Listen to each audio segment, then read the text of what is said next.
in regards to case number 25F4-523. I have a couple things I'd like to point out about a couple of the matters here today. Go ahead.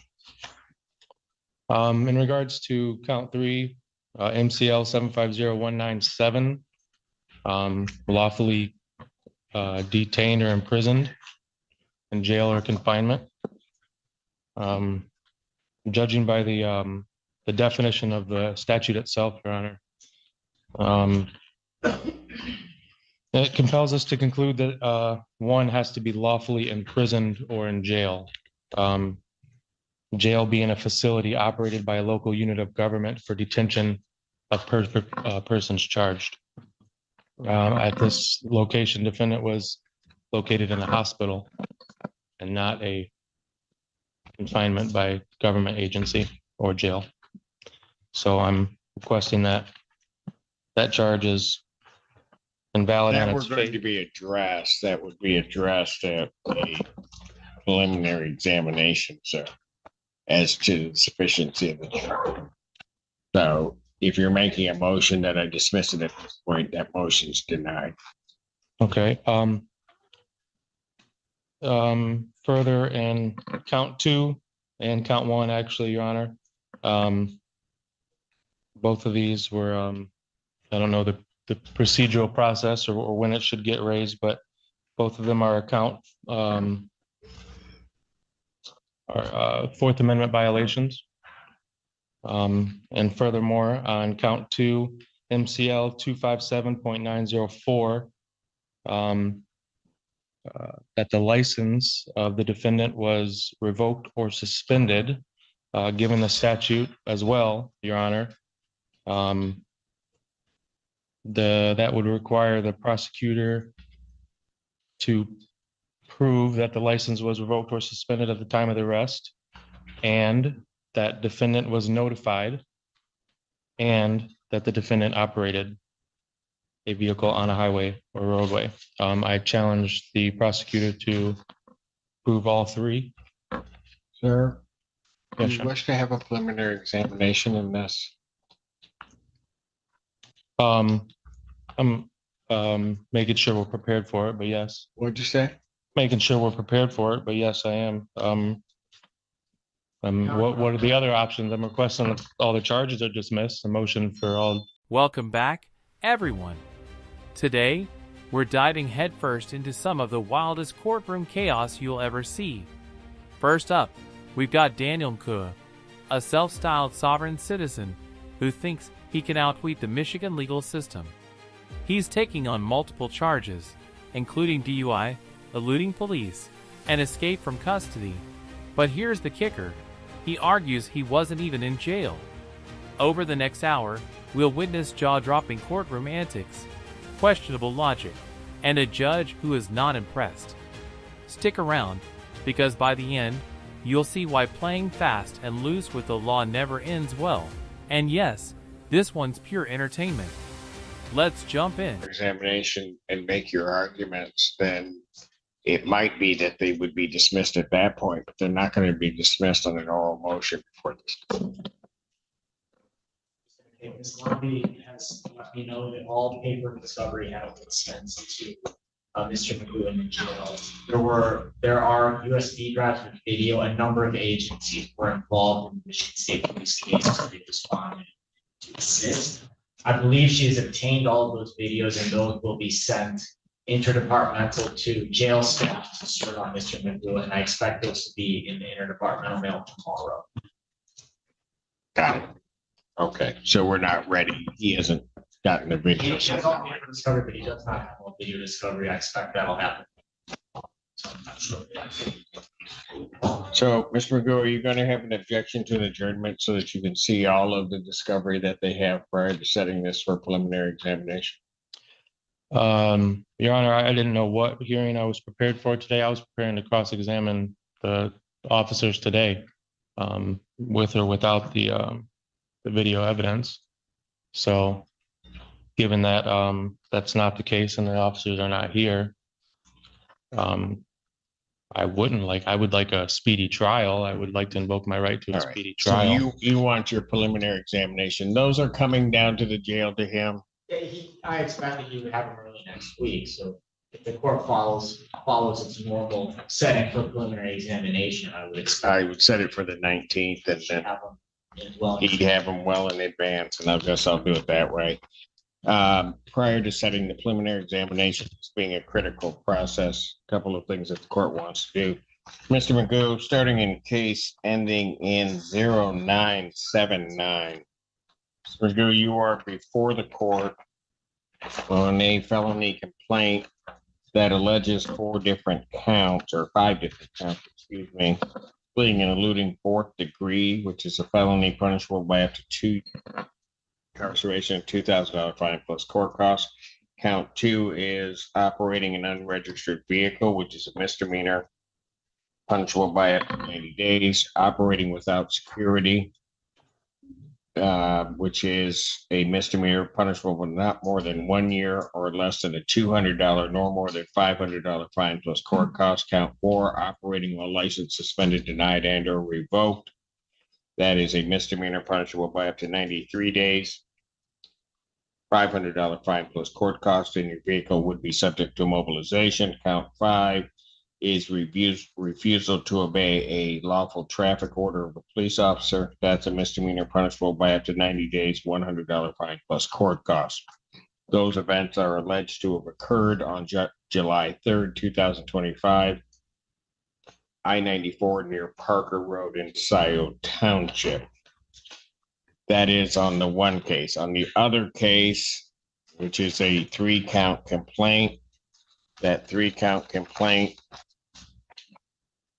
alleges that on March 27, 2024, location of Dexter near Arcona in the city of Milan, Washtenaw County, state of Michigan, that you did operate a motor vehicle while intoxicated. That's a misdemeanor, punishable by up to 93 days, $500 fine plus court costs. There is, however, a 3rd offense notice, which transforms this into a felony charge.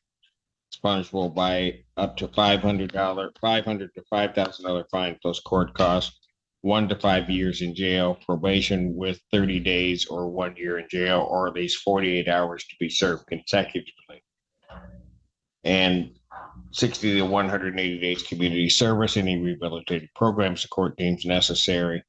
Court could order you to pay the cost of the prosecution, as well as the cost of any emergency governmental services, and your vehicle would be subject to mobilization. Count 2 is operating while your driver's license was suspended, denied, and or revoked. That's a misdemeanor, punishable by up to 93 days in jail, $500 fine plus court costs.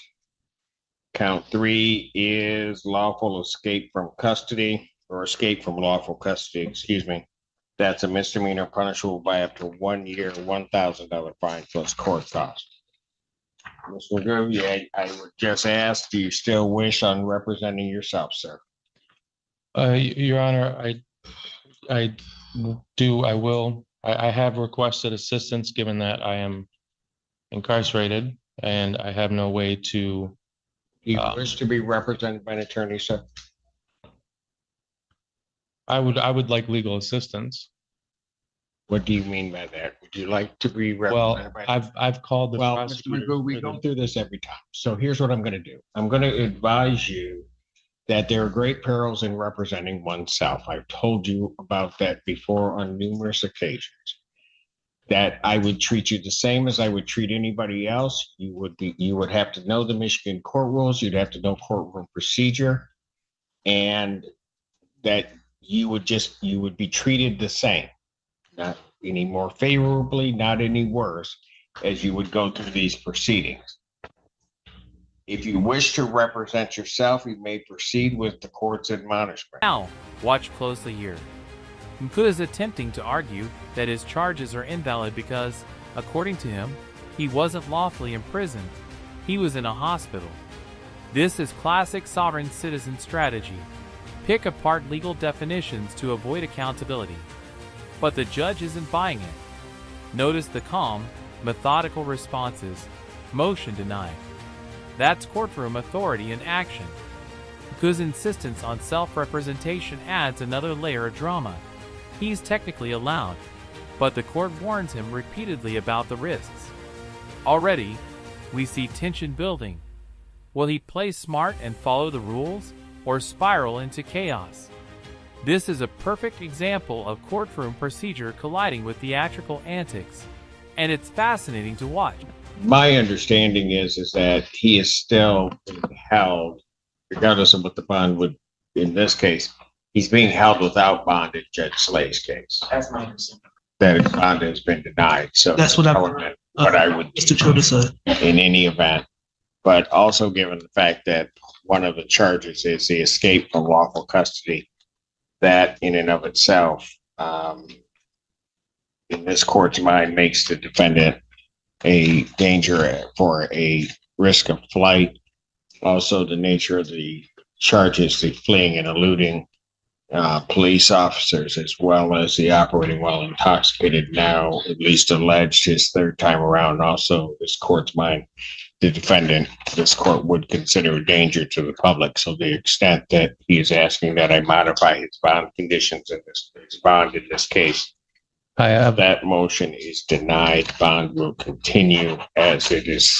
Your Honor, I have a 14th Amendment due process to the presumption of innocence. And, I understand the presumption of innocence. and a lot of these are facially invalid, Your Honor. Excuse me? A lot of these charges, especially the lawful custody, escape from lawful custody, it's facially invalid. I was at a hospital, not a jail. If you were under the custody of the Washtenaw County Sheriff's I was Office, not. I understand. I was not. Or the custody of. I was dropped off at the hospital and they later tacked on And charges you know just what? like the fleeing and evidence eluding will charge. Not meet that out. And that if that's true, they, for both of these cases, I will apprise the parties also that one of the, I will call it one of the activities, and I think it is a maneuver to have the court do something that it normally would not do. The defendant has elected, and I will disclose it, to file a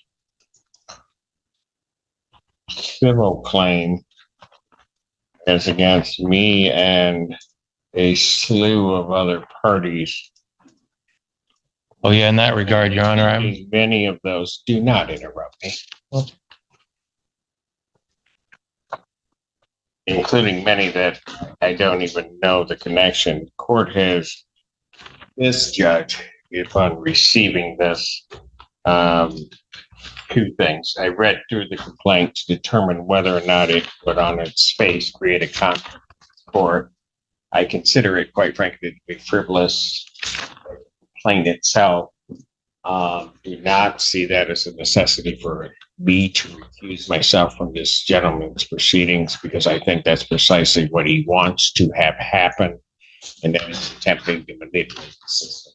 He will be dealt with by me as I would deal with any other defendant, and so that is there. It has been turned over to the Office of General Counsel for the Washtenaw County. They will deal with, for me, and as well as the others that I see that are listed there, they will deal with that. They have also filed, it appears, and again, this is all part of his, what I will call shenanigans to shape this. He has filed against people of individuals without specific reference in the Washtenaw County Prosecutor's Office. I don't, as I view what I read, would not consider that any jeopardy upon their objectivity in handling this case. So. I'm aware of such filings were being received by our office maybe yesterday. At this point, we continue to proceed with this case, and until I hear otherwise from the elected prosecutor. can I speak on that note, Your Honor? I will let you talk, but I'm not going to let you go on in some diatribe. I've got other things to do. I've stood on my rights and I've stood on my beliefs this whole entire time, especially in the previous case, Your Honor. That complaint is well pleaded. It does affect multiple parties of this jurisdiction. Washtenaw County is a named party, and I do believe that my impartiality and bias will be affected here, as it was in the past before this complaint. And I do request a change of venue on that note for both these matters. If you wish to raise change of venue, you may file that in writing, but to the extent you are Things get really tense. Nkuda is requesting dismissal, a bond modification, and a preliminary examination all at once. The judge walks a fine line, acknowledging some of his arguments as facially invalid, but refusing to dismiss charges on the spot. And here's a key teaching moment. The court is highlighting public safety concerns. Fleeing and eluding, operating while intoxicated multiple times. These are serious charges. Even if Nkuda believes he's clever, the judge must consider risk and precedent. Notice the meticulous explanation of dates, statutes, and penalties. This isn't just drama. It's legal reasoning that viewers can actually learn from. It's like watching a chess game, except the pieces talk. Today on Miss Campbell's request to terminate the personal protective order that I granted in favor of Miss Gay back on June 14th of 2025. I do have to tell you, both ladies, and apologize in advance. I have gotten us behind just through my fault and my failure to move these cases as fast as I'm supposed to move them this afternoon. So I'm a little bit short on time. I don't have time to take extensive testimony on it. I think what I'd like to do is let me see here. Okay, so we're just going to have to keep it quite short. And I guess the way I'll do it is I'll swear in Miss Gay, take her testimony as to the basis for the PPO. I will hear in a response from Miss Campbell why I should terminate the PPO, and then I can make a ruling. So, Miss Gay, if you would please raise your right hand. Do you solemnly swear or affirm that your testimony today will be the truth and nothing but the truth? I do. Very good. And to support this protective order, you stated that there were a couple of incidents here, one of them being Miss Campbell throwing eggs at your house. Tell me what happened on that occasion. After the incident happened, after the altercation with, her and everybody else on the Hall Street, Yes. they threw eggs at my home. Was and it then during that same big brouhaha and the blow up, or was it later that day or in the evening? When did it happen? later. Okay. And All right. then And who are the egg throwers that you saw? Renee and her daughter. And you saw them actually throw eggs at your house? Yes, because the next day she was on the neighbor's porch, just keep yelling. I didn't throw eggs. I have cameras all around my home, all around it. And I have my cameras, if you come anywhere towards my perimeter of my property, it captures you. It was her and her daughter. They were throwing eggs. And then the next day, she was on the neighbors on their porch, just come. The next case, Darnell Gay versus Renee Campbell. This one's a classic neighbor dispute turned legal nightmare. Eggs flying, threats online, and kids involved. This is exactly why courts exist to mediate. The PO, or protective order, is already doing its job. Notice how Ms. Gay reports that the harassment stopped after its issuance. But Campbell disputes everything, claiming she's innocent and that Gay is exaggerating. Here's the tension. The judge has to weigh real threats against due process and the rights of both parties. Without video evidence presented, a decision can't be made today, so the case is adjourned. It's a masterclass in balancing proof, perception, and civil. How she should have hurt me if I didn't have cameras at my house. And I did submit those. And I was also on the phone with the police on one of the incidents when she was yelling and screaming how she was going to kill me. And I also have a video of her personally, as well as someone sent me one when they were calling me out of concern because of her threats to harm me. Okay, and my next question, you said you submitted the films, you submitted them to the police department when you Yes, made a I did. report? The lives that people were sending me, as soon as they sent them to me, with her ranting and raving about how she was going to kill me, I went right downtown to the police department and I sent it to them. That's two of her telling me she's going to threaten me. I got one actually with her video, and I have her ranting in the backyard, just yelling and screaming and scaring my grandkids, telling them that how she's gonna hurt me. And it just went on and on. And I have witnesses guess over like, oh my God, you have to listen to that. I'm like, yes. She keeps Okay. threatening Well, me. let me see what Ms. Campbell has to say about it. Ms. Campbell, would you please raise your right hand? Do you solemnly swear or affirm that your testimony today will be the truth and nothing but the truth? Yes, I do. Very good. Ms. Campbell, you Well, say in your response here, you think there should be a termination. Um, it does say you're off probation. What were you on probation for? I was on probation for the incident uh with her daughter and stuff, and ever since I've been off probation, she's been harassing me and my I have an 18-year-old daughter, and so she has a daughter that's my age or whatever, and stuff. So basically, ever since that incident, she's now that her daughter, so she basically got her daughter, her grandkids, and like her nieces and them making up stuff. I never once threw eggs at her house. I never said I nothing got to pictures. her. They called Mhm. she came to my house, her I and her did. daughter and her I grandkids. did. I Hang on, never you gotta let her testify, Miss Gay, and then I'll give you a chance to respond. I never now since she came to my house, that was May 31st. I have two incidents from this year. Um Both parties claim to have evidence, but neither has fully presented it yet. Miss Gay insists her videos prove threats and harassment, while Campbell has her own police reports. The judge navigates this carefully, explaining that civil cases require clear, verifiable evidence before decisions can be made. This is where viewers see the difference between courtroom reality and social media chaos. Threats online are real, but proof is everything. Note how the judge provides clear guidance on submitting evidence via email or discs, keeping the process fair.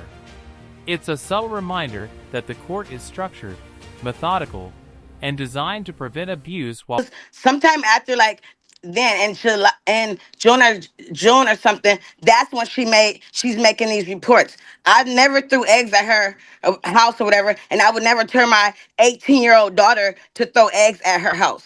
She called she said she never called the police. If I threw eggs at her house, why didn't she call the police? She came over here with a mob of people, her whole generation and stuff. It's only me and my daughter and my 9-year-old daughter. You look I have a 9-year-old daughter and an 18-year-old. Today my daughter turned 19. So they're 10 years apart. That's not true. I never said I left in the ambulance. They assaulted me.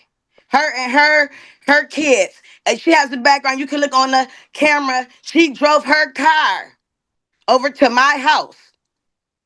I never once went over to her house. She Well, came that over you're to. talking about the big fight that happened in the street on Zeno Street It didn't happen. It happened on Hall Street, not or on Hall Zeno. Street. Okay. Yes, she came over. Her family came over to Yeah, my I house. don't want to reissue the fight because she's saying, well, since that fight, this Nothing never thing happened. escalated.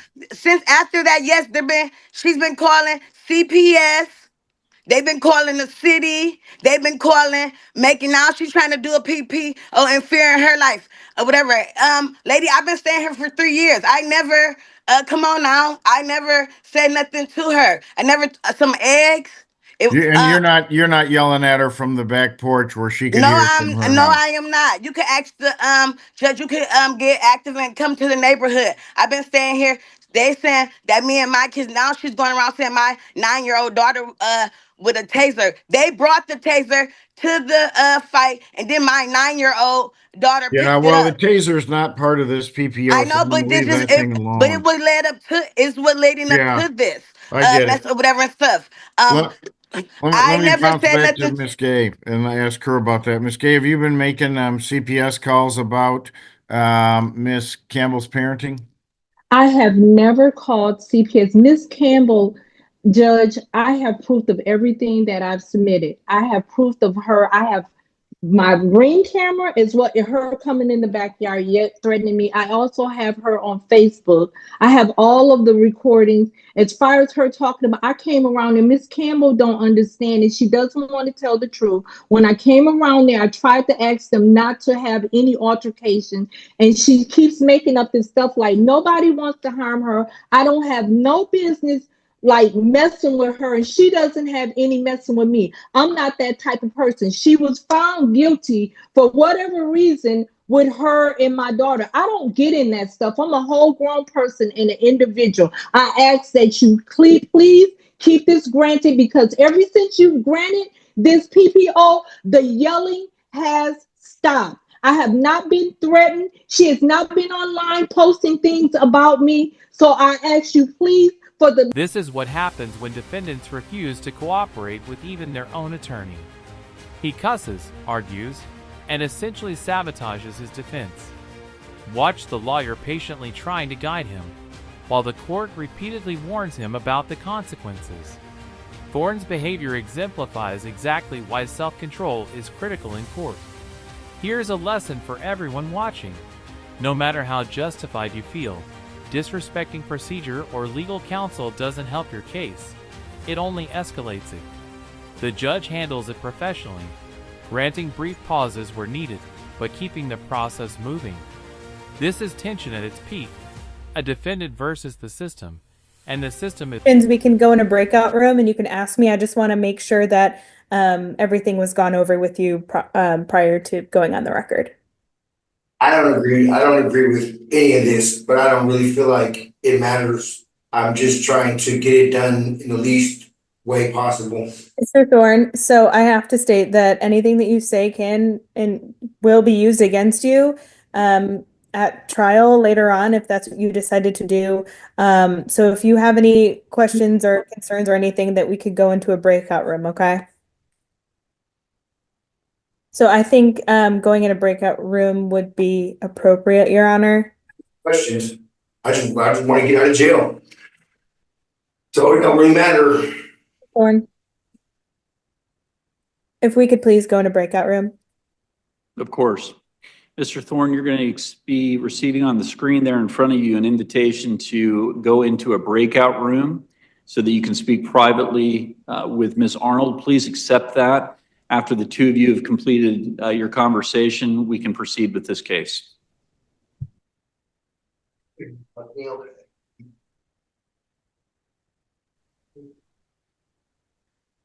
Set it up this way.